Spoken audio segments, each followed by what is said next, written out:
ፋይት ደርሷል። ዳኛውን ህጉን እየገለጸላቸው ነው። ከዛ ከሰከንዶች በኋላ የኢቲኤፍሲ 02 ሜን ኢቨንት ሴዶና ጆኒ ግሎቭ ተች አድርገዋል። ፋይቱ ሊጀመር ነው። በሩ ተቆለፈ። ሊጀምር ነው። ፋይቱ ሊጀምር ነው። ማን ሩጦ የሚጠጋ ይመስላችኋል? ፋይቱ ጀምሯል። ሴዶና ጆኒ በመጀመሪያው ቴክዳውን ደብል ሌግ ቴክዳውን አደረገ። በመጀመሪያው እንግዲህ ጆኒ ማውንት ላይ ሆኖ ፓንቾችን እያዘነበበት ነው ያለው። ጀርባውን ሰጠው ጆኒ ሴዶ ጀርባውን ሰጠው። እንግዲህ ፓንቾችን እያሳረፈበት ነው ያለው። በመጀመሪያ በሰከንዶች ውስጥ አቲ ወደ አርምባር እየሄደ ይመስላል። ጆኒ ወዲያውኑ ቴክዳውን አድርጎ እንግዲህ አሁን አርምባር ሴታፕ ለማድረግ እየሄደ ይገኛል ማለት ነው። አርምባር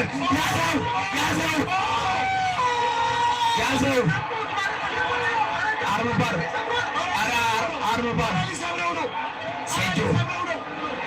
ሴዶ ስትሪንግዙ ጠንካራ ነው።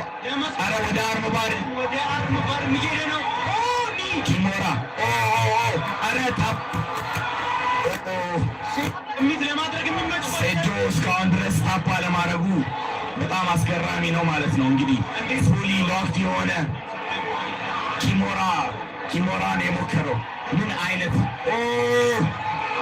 ሴዶ ከታች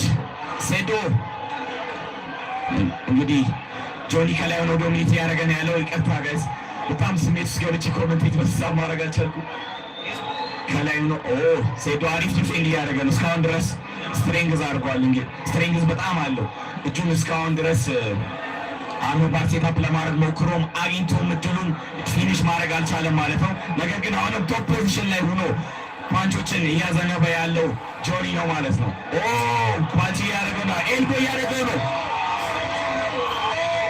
ሴዶ እንደምንም ብሎ መነሳት አለበት ከዚህ ፖዚሽን። እንደምንም ብሎ ወደ ጎን ዞሮ መነሳት አለበት። አሁንም ድጋሚ እጁን አታክ እያደረገው ነው። እጁን ለመስበር ነው እንግዲህ የኪሞራ ሰሚሽን አልቋል። በመጀመሪያው ዙር